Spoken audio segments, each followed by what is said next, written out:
The failure of intelligence is not just a failure of Israeli intelligence, but of our intelligence agencies. Why is it that they didn't know anything about all this? Well, maybe they were looking in the wrong place. Maybe they were looking at Trump, trying to find something else on this guy. What if our existing indictments don't work? Can we come up with something new? And if it's not Trump, what about, can we find more ways to jam it to the January 6th protesters? After we go after people who were in the Capitol, can we get people who didn't go inside the Capitol? Can we loop them into a conspiracy charge? So the intelligence agencies are obsessed with this, going after domestic police state opponents, and therefore they completely miss the really bad guys, the real terrorists, the people abroad who are doing harm not just to people in Israel, but you can be quite sure have a lot of ideas about how to do harm right here in the United States. And when you consider an open southern border, well, let's just say that they have an easy path in. Nobody's going to be, I mean, we do have watch lists and so on, but it would be so much easier just to close the border. But the Biden regime won't hear of it. So let me start in Israel, and then I'll come to the United States. And I want to begin in Israel with the core question at the heart of this conflict, which is basically, whose land is it? Whose land is it? Now, I'm going to make the case that now there are some people, of course, we know who say, well, it's Israel's land because God gave the land to Israel.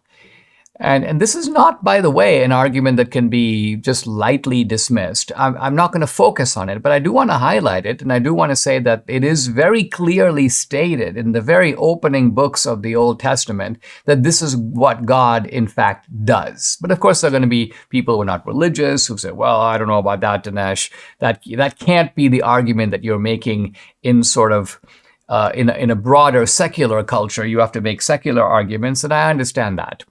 I'm going to be talking about the presence of the Israelis and the Hebrew people in that region from very ancient times. Now, I agree that being in a place from very ancient times doesn't automatically make you the sole claimant to that territory.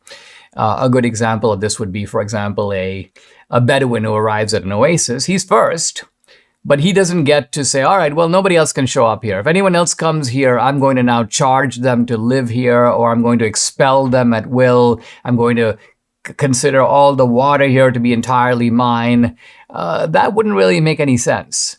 But what is at issue here is not the right of other people to live in Israel, because that right the Israelis freely grant. There are all kinds of Arab citizens of Israel. There are citizens of Israel of different ethnic nationalities. I saw it for myself when Debbie and I were in Israel last December. So Israel is not saying that their land is only for the Jews, but what they are saying is more limited, and I think completely defensible, which is that the Jews have been here for a very long time. It is quite accurate to describe this as Israel's ancestral land.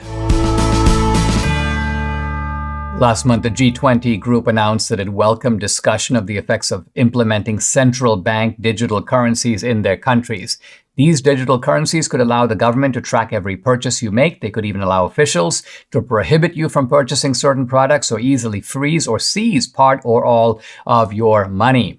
In essence, they enable the government to control your finances. Now, concerned Americans are diversifying their assets into physical gold with the help of Birch Gold Group. If you want a physical asset held in a tax-sheltered retirement account, you should call Birch Gold. Debbie and I, customers, we buy our gold through Birch Gold. Find out for yourself. Text Dinesh to 989898. They'll send you a free information kit on gold. No obligation, just information. And here's the easiest way to become a Birch Gold customer. If you have an IRA or a 401k from a previous employer, Birch Gold can help you convert it into an IRA in gold, and you don't pay a penny out of pocket. Text Dinesh to 989898, claim your free information kit on gold, and call them, because if digital currency becomes a reality, it'll be nice to have some gold to fall back on.